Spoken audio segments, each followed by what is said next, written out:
Olá, tudo bem? Espero que sim. Sejam todos bem-vindos à nossa formação geral básica. Eu sou Jamaica Kelly, professora de Geografia, e a nossa aula hoje tem como tema Convenções Ambientais Internacionais. Vamos para a tela ler o tema por extenso? Olha só, como eu falei, hoje nós vamos falar sobre Convenções Ambientais Internacionais. Então, nós vamos tratar sobre acordos, tratados, protocolos, convenções e a soberania nacional. Esse objeto de conhecimento, ele é lá da segunda série, no terceiro bimestre. E aí, vamos dar início à nossa aula? Bem, na tela aqui eu já quero trazer para vocês um pouco sobre o que são essas convenções ambientais internacionais. Vamos acompanhar a leitura aqui junto comigo? Olha só, pessoal.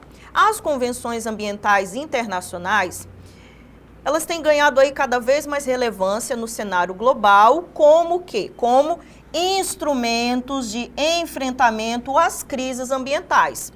Quais são essas crises ambientais que nós podemos citar aqui? Mudanças climáticas, perda da biodiversidade, poluição e degradação dos recursos naturais. Esses instrumentos, eles incluem acordos, tratados, protocolos e as convenções propriamente ditas. E embora visem a proteção ambiental planetária, também levantam importantes debates sobre a soberania nacional. Aqui, logo abaixo do texto, nós temos uma imagem, e essa imagem, ela vem com a representação de uma árvore, e essa árvore, ela tem anexado várias bandeiras que representam aí vários países do mundo, países esses bastante conhecidos, tá? Então, a imagem 1, ela vem representando os acordos internacionais sobre o meio ambiente, conforme a gente vem falando. Essas convenções ambientais, elas vêm justamente aí ganhando força nesse cenário, e o intuito, pessoal, é justamente esse enfrentamento às crises ambientais enfrentadas nos dias atuais, certo? Bom, aqui eu trouxe para vocês na tela o que são aí algumas convenções internacionais. São instrumentos jurídicos multilaterais celebrados entre quem? Celebrados entre países, com o objetivo de promover, como eu falei anteriormente, promover ações conjuntas em relação a quê? Em relação aos problemas ambientais globais. Então, essas convenções ambientais internacionais, elas podem assumir aí diferentes formas, certo?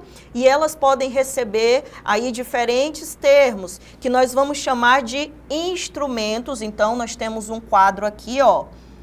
Aqui desse lado, nós vamos tratar sobre os instrumentos, e aqui do lado, nós vamos ter o quê? As definições, representando justamente aí essas convenções ambientais internacionais. Vamos então começar falando quando essas convenções são chamadas de tratado. Olha só, o que é o tratado, pessoal? O tratado, ele vai ser um acordo formal entre países com força legal obrigatória.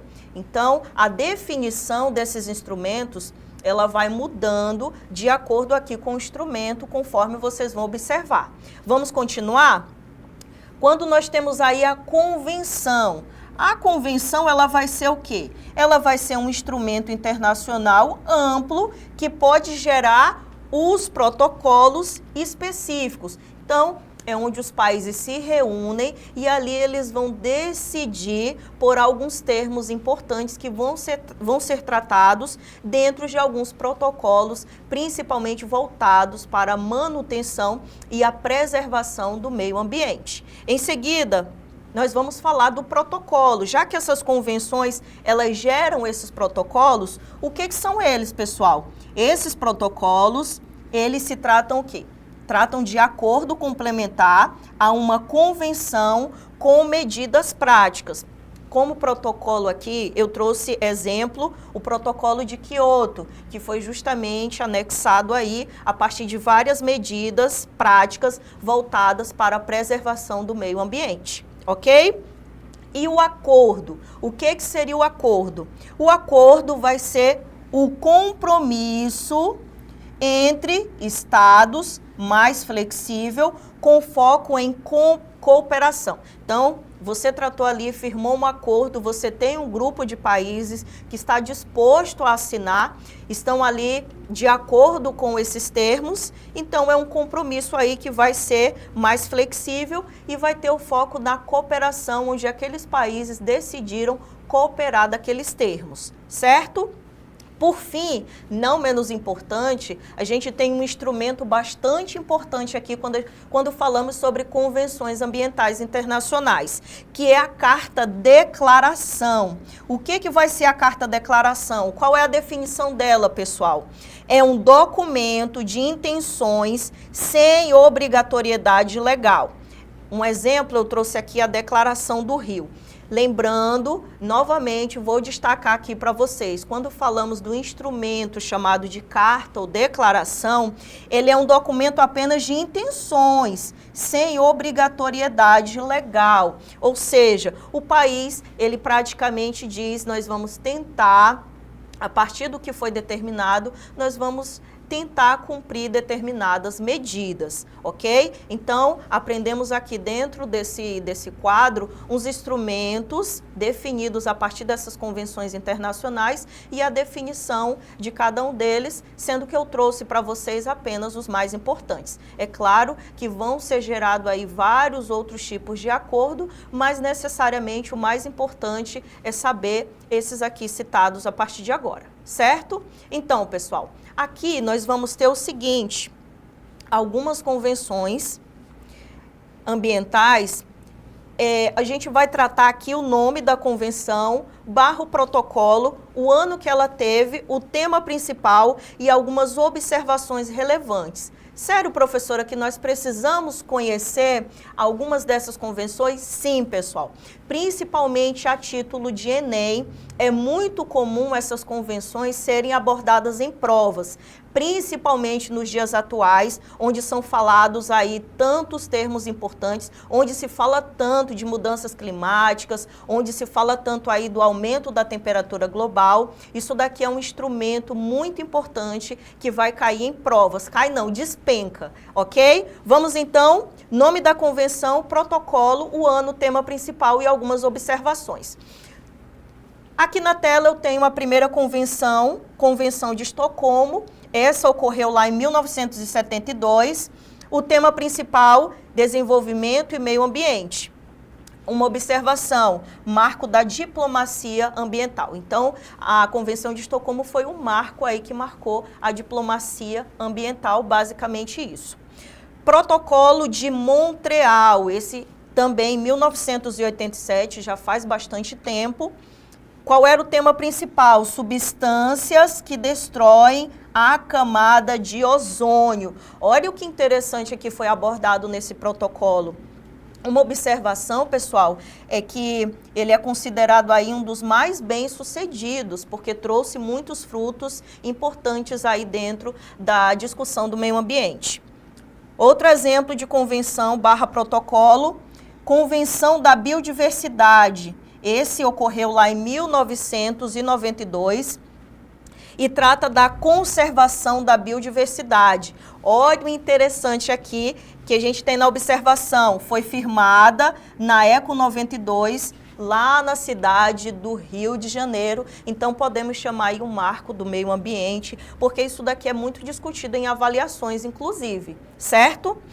Convenção do Clima, também chamada de UNFCCC, ocorreu também em 1992 e trata das mudanças climáticas. Bem, uma observação importante nessa convenção, pessoal, é que a partir daqui originou o Protocolo de Quioto, que foi um importante protocolo, como eu falei anteriormente. E também daqui saiu o chamado Acordo de Paris, certo? Bem, e o Protocolo de Quioto?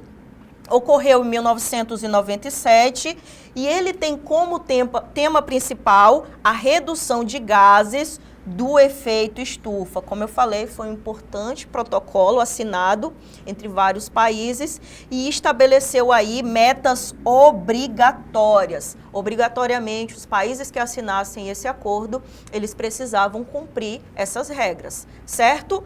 Por último, não menos importante, Acordo de Paris, esse é bem atual, ocorreu em 2015 e ele trata do seguinte, ele tratava do clima e aquecimento global. Qual observação é importante aqui?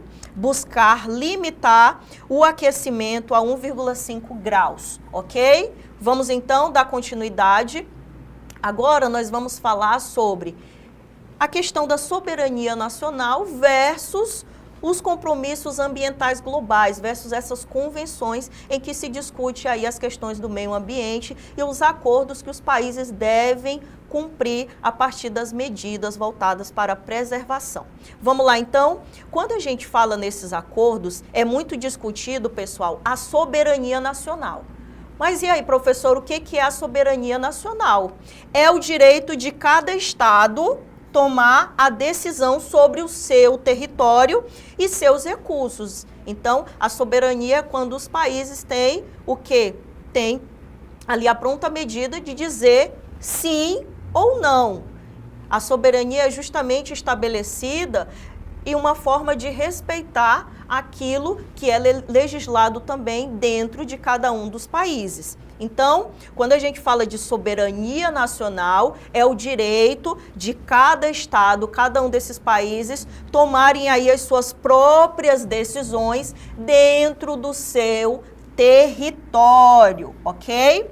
Bem, no entanto, ao aderirem os tratados ambientais, principalmente esses tratados internacionais, os países, o que acontece aqui? Eles voluntariamente limitam parte dessa soberania em nome de um bem maior, que é a preservação do planeta. Então, quando se trata do meio ambiente, quando se trata de um compromisso ambiental, essa soberania, de certa forma, ela é deixada de lado. Ela precisa ser estabelecida, ela precisa ser deixada um pouco e se tornar um pouco mais maleável. Para quê? Para essas decisões precisarem ser cumpridas, ok? Vamos lá. Tensões comuns que nós podemos citar aqui quando falamos de soberania versus compromissos ambientais. A exploração de recursos naturais versus a preservação ambiental. A gente pode citar setores econômicos como agronegócio e mineração versus aí as metas de emissão de carbono.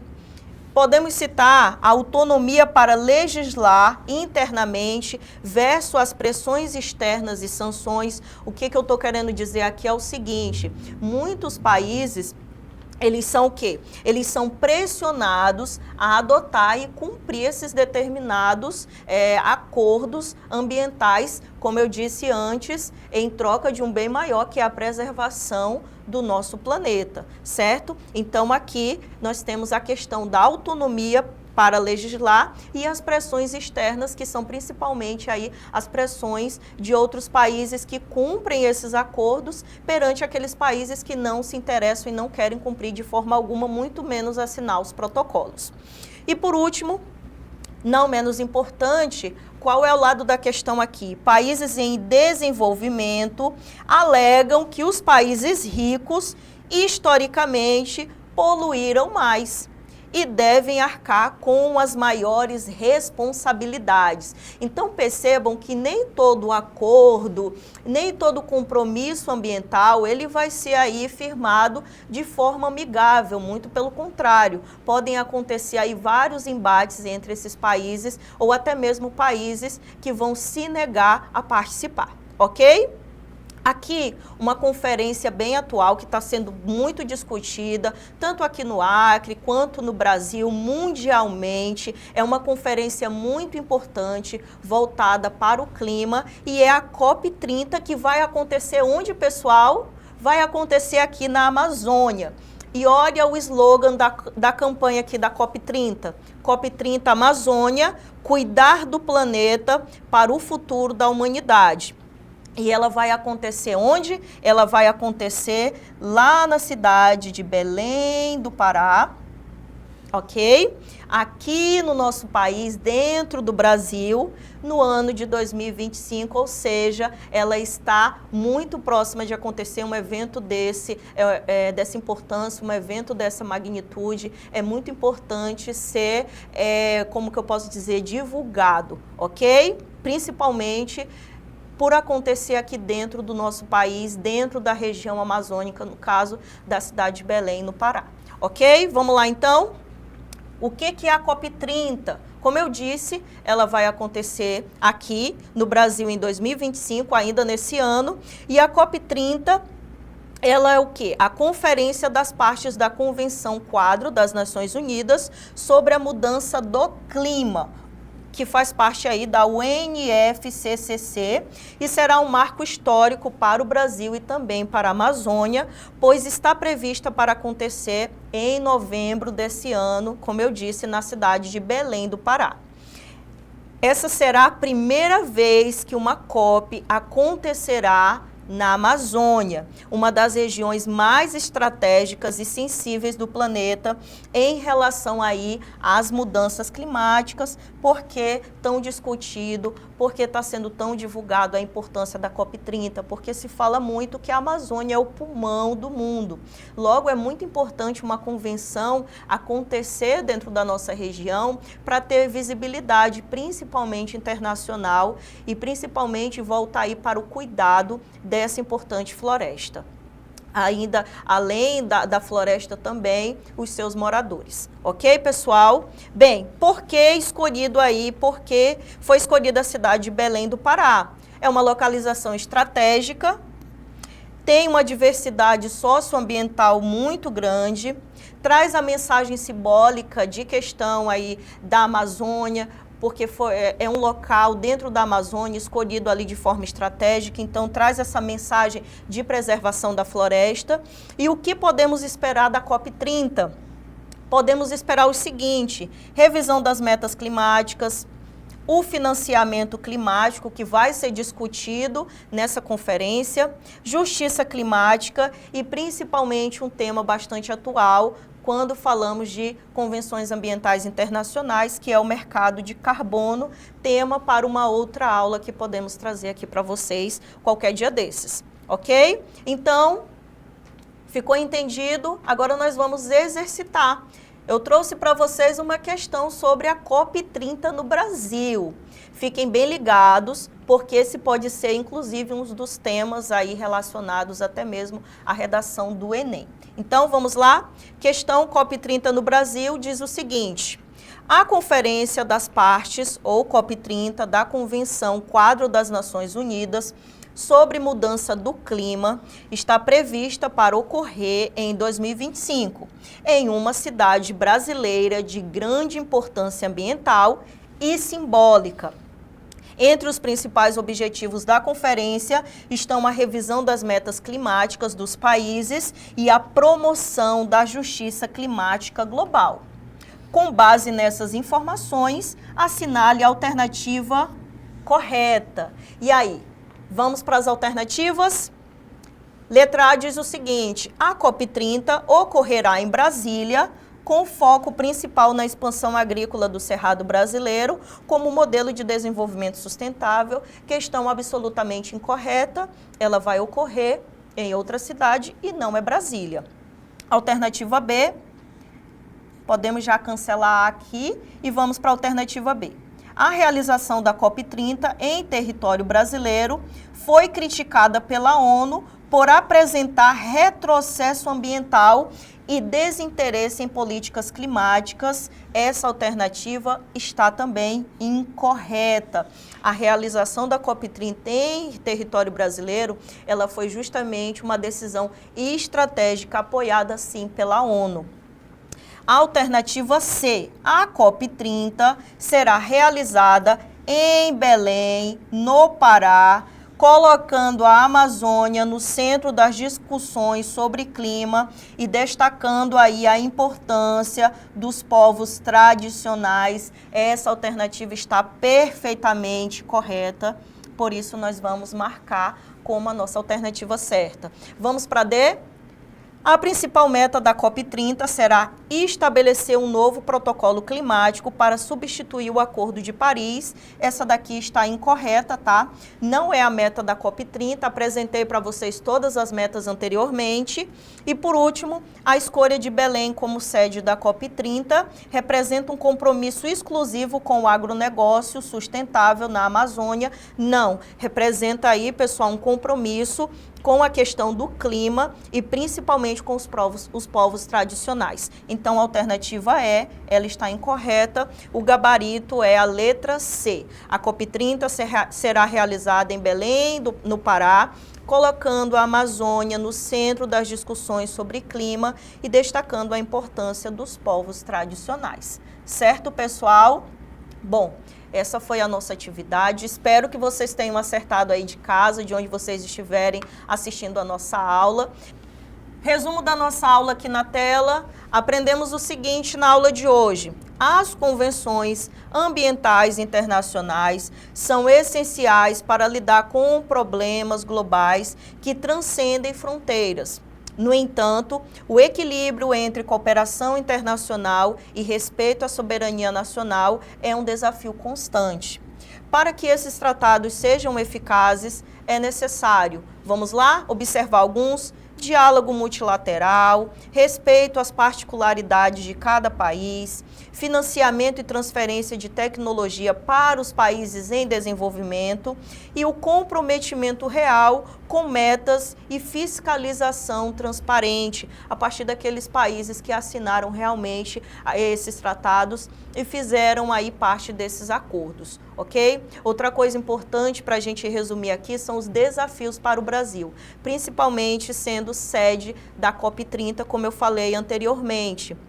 Apesar do prestígio de sediar a COP30, o Brasil terá que demonstrar resultados concretos na redução do desmatamento, melhorar a governança ambiental e o controle sobre os crimes ambientais, incluir povos indígenas e tradicionais em todo esse processo e, principalmente, pessoal, equilibrar desenvolvimento econômico e sustentabilidade, sobretudo na Amazônia Legal, que vai ser o palco dessa grande conferência internacional. Então, logo, todos os olhos do mundo vão estar o quê? Voltados para o nosso país e precisamos estar firmes nessa proposta de desenvolvimento sustentável, preservando tanto a floresta como também os povos tradicionais, ok? Bem, essa foi a nossa aula de hoje.